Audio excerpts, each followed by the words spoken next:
So this is coping mechanisms, right? And we're going to talk about Luke 10. Well, the whole chapter is Luke 10.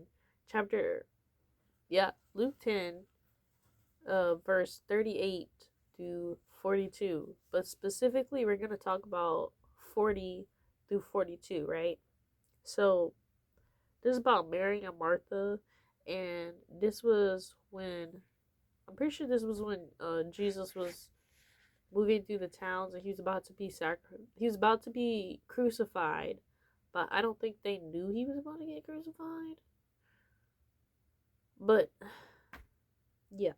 So, but Martha cumbered about much serving and came to him and said, Lord, doest thou not care that my sister hath left me to serve alone?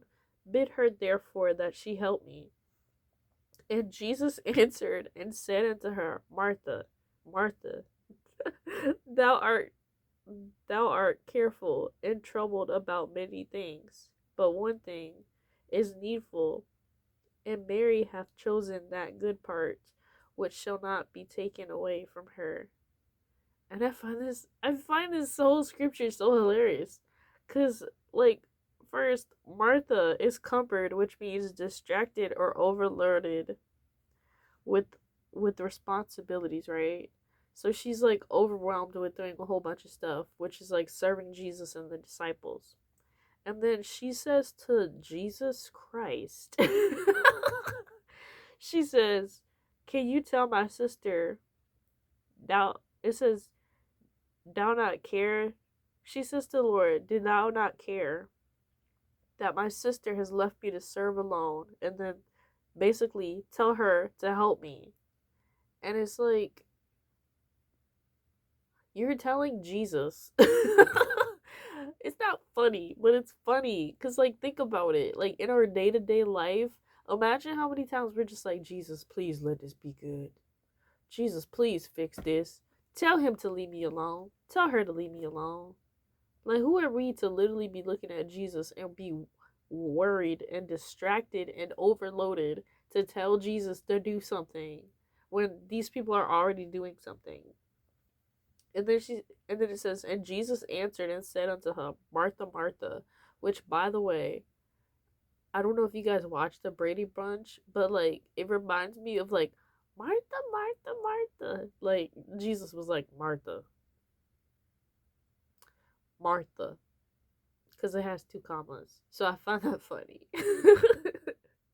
And then it said, Thou art careful. So you gotta think about that.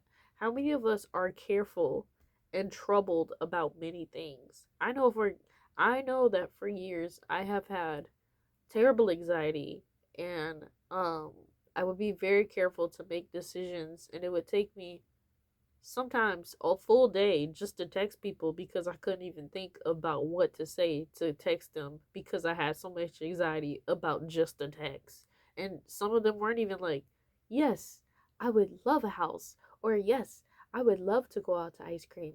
No, it's literally like, hey, how are you? And I'm like, should I say Haya with the Hiya? Or should I say hey? Or should I say Heya? What should I do? And it would literally take me the whole time. And I would think about it so hard that I would think that I text them back and I forgot to text them back, or I don't text them back at all because I just had so much anxiety. So think about that. Martha is that person. That's what it sounds like. And then it says, but one thing is needful, and Mary hath chosen that good part which shall not be taken away from her.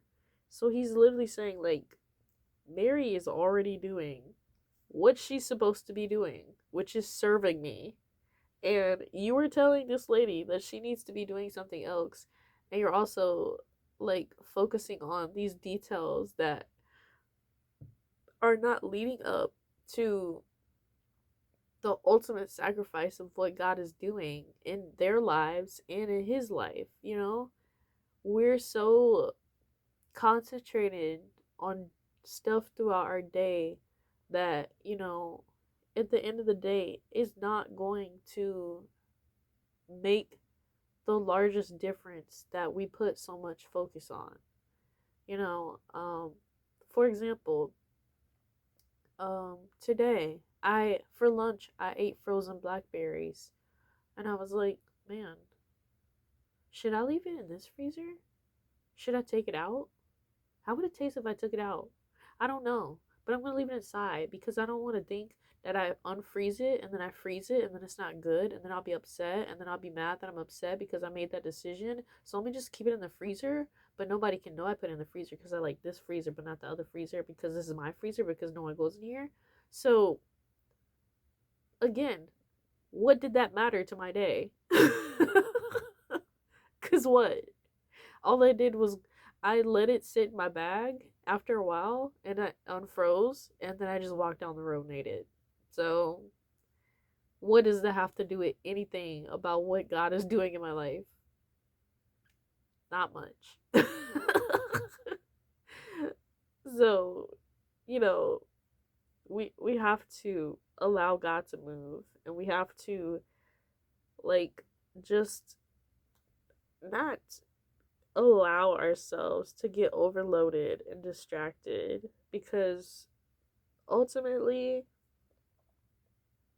what did it really serve them? Those people still got served, you know. Those people still ate and Jesus still died on the cross. So you have to let it go sometimes and you have to not like you gotta move on sometimes and you gotta let God direct you and allow him to use other people too because you know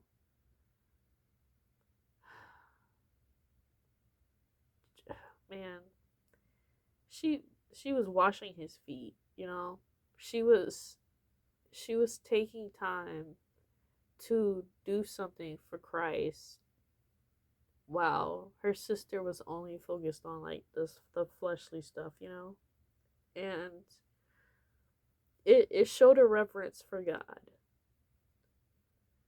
and that's important. So my point is just just relax and allow God to use you for the stuff that's important and not get fixated on the stuff that, you know, is just day to day stuff. And just pray about the scripture because this scripture has been pointed out to me. I'm sure there'll be more thoughts that I'll have about it, but that's all I have for right now. And all that God has told me about it so far. So, God bless you, God keep you, and this has been coping mechanisms. And just allow God to move through you and don't try to control situations so much that you just can't have a reverence or you can't see the pictures that God is putting in your life, you know? So, see ya.